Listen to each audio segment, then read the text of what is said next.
Overconfidence in faulty intelligence shaped a chain of misjudgments that would become catastrophic on D-Day. At the center of this error was the belief that the Allies would inevitably land at Calais, the narrowest point between Britain and France.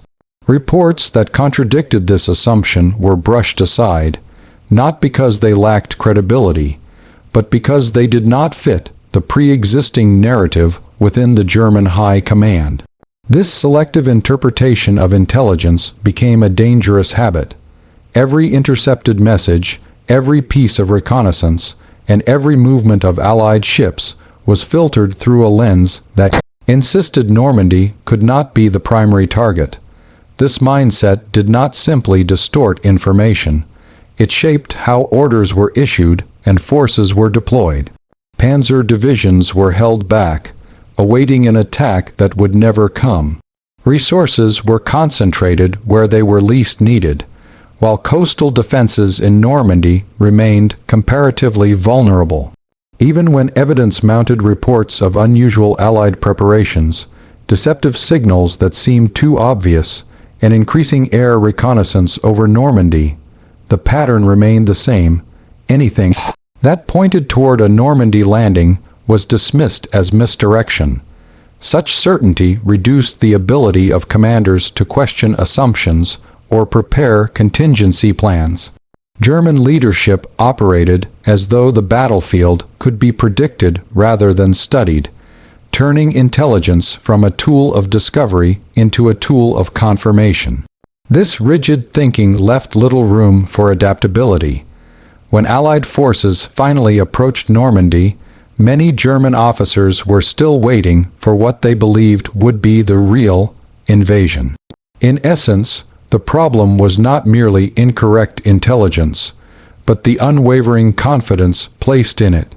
The refusal to acknowledge uncertainty became more damaging than the false information itself. By the time the reality of the situation became undeniable, the window for meaningful response had already closed. The belief that Germany's coastal fortifications were impenetrable created a false sense of security that influenced every level of strategic planning before D-Day.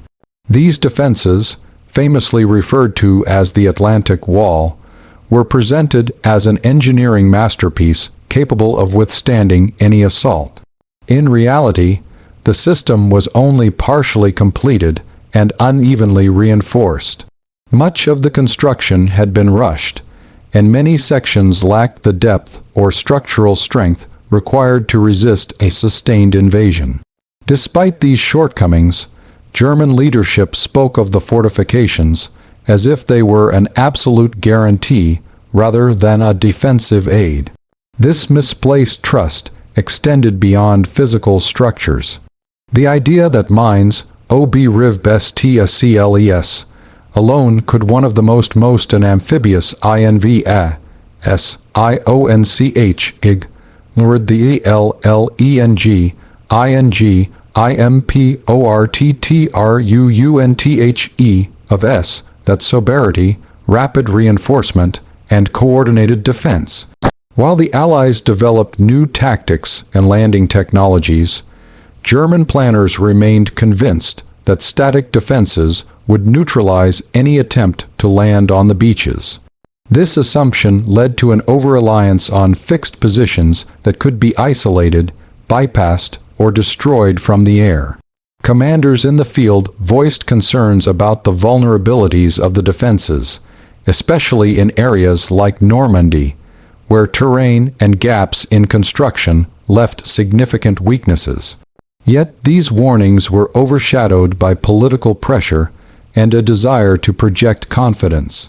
The fortifications were treated not as a first line of defense, but as a final barrier, requiring little additional support.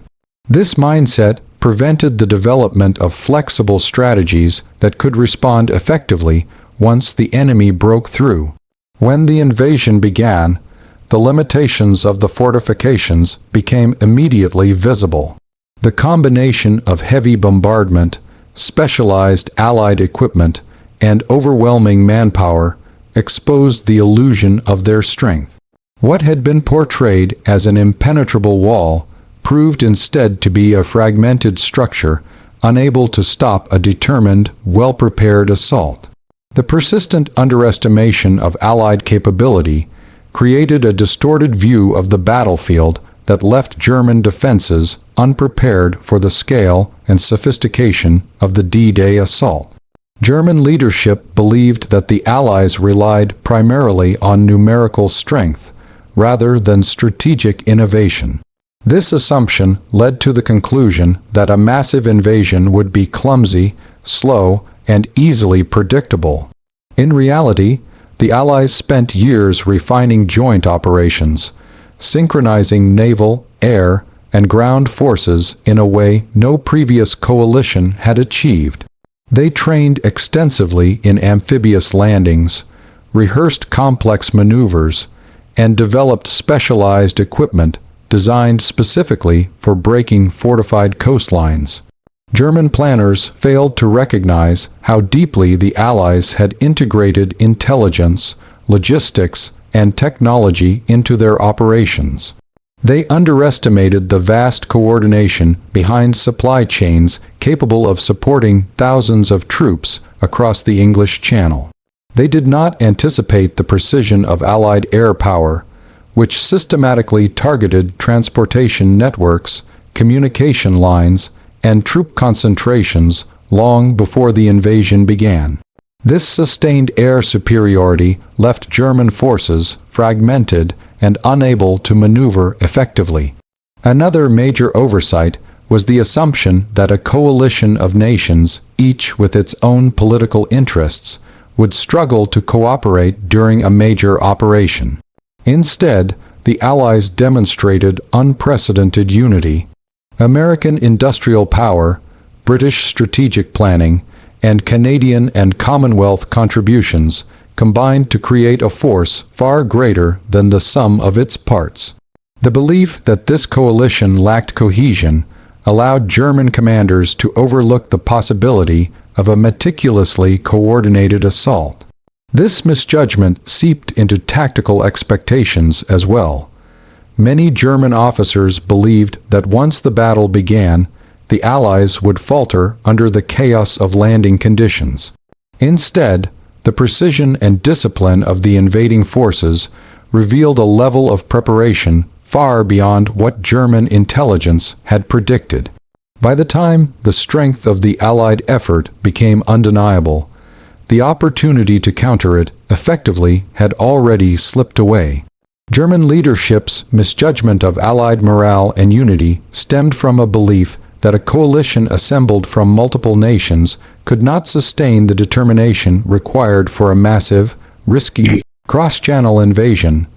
They assumed political disagreements, competing priorities, and cultural differences would erode the resolve of the United States, Britain, Canada, and their partners.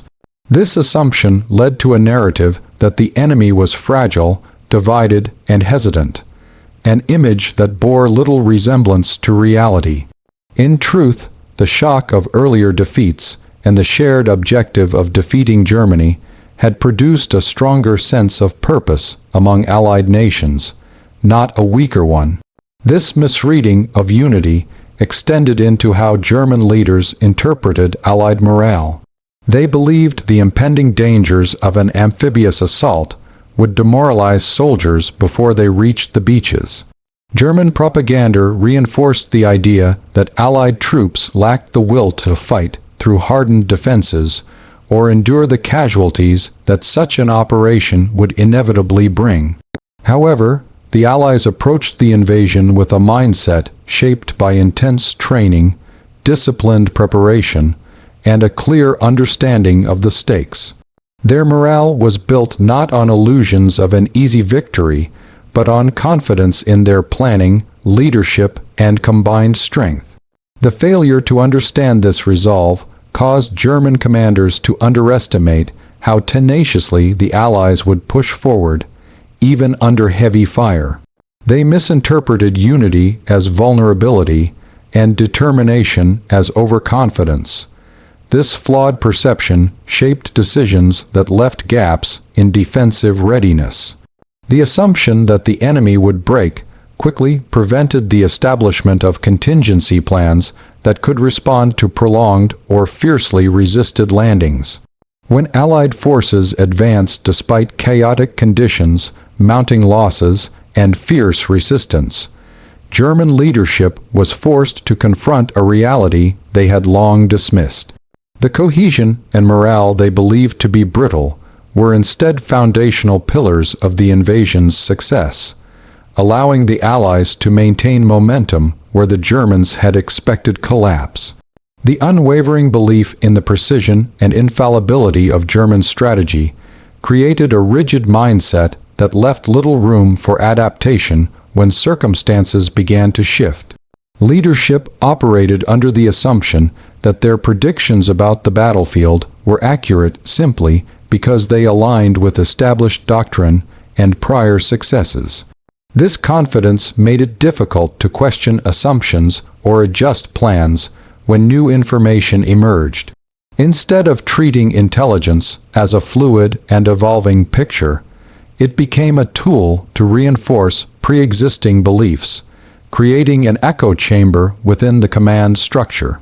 As a result, strategic decisions were made on the basis of what leaders believed should happen rather than what was actually unfolding. This false sense of certainty also shaped how resources were allocated. German planners committed troops, armor, and defensive assets according to a blueprint that assumed the Allies would behave in predictable ways. When evidence suggested otherwise through increased reconnaissance over Normandy, shifts in Allied naval activity, or deceptive patterns that seemed too deliberate, the reaction was often to dismiss these signals as enemy trickery rather than potential indicators of genuine threat. Such rigidity prevented commanders from repositioning forces or preparing alternate lines of defense that might have countered the real invasion points. The belief in strategic precision fostered an atmosphere in which questioning the plan was seen as disloyal or unnecessary. Lower-ranking officers who expressed concerns or requested greater flexibility often found their warnings ignored. The expectation that the enemy would conform to predictions made it nearly impossible to imagine scenarios that deviated from those predictions. By the time the Allies launched their assault, the gap between German assumptions and battlefield reality had grown too wide to bridge. The confidence that once fueled early victories had become a liability, anchoring the command to a vision of the conflict that no longer matched the situation on the ground. This stubborn adherence to a rigid strategic narrative ensured that when the unexpected happened, Germany was not prepared to respond quickly enough to alter the outcome. Give me whole speech conclusion and goodbye thank you notes.